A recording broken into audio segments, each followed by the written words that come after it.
again, fabulous kindergartners. Welcome to another one of my happy places. It's a little corner in my playroom that I sit and read to my grandchildren. And today I'm glad to be here to share some things with you. You know, in art, we've been learning a lot about the elements of art. Do you remember them? Let's say them together. Line, shape, color, texture, value, space, and form. Now, we've been learning a lot about how artists use the elements of art in their artwork. We learned about Mr. Kandinsky and how he loved to use all different kinds of lines and colors and shapes in his work.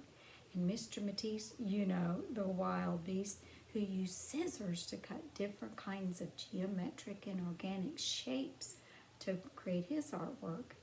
We talked also about the Acoma Pueblo, people who make beautiful pottery out of clay.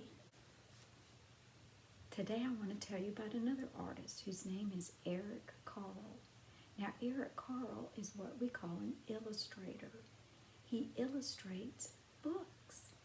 And not only does he illustrate books, he also writes the stories that goes along with his illustrations. I bet you've heard of some of his books, like The Very Hungry Caterpillar, you see, by Eric Carle.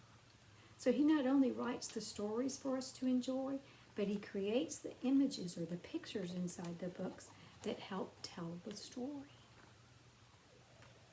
I bet you've read that one.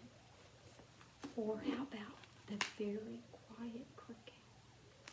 And here's one of my favorites, The Mixed Up Chameleon.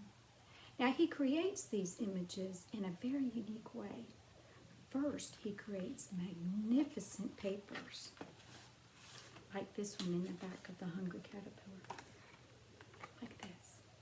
He makes all his own papers.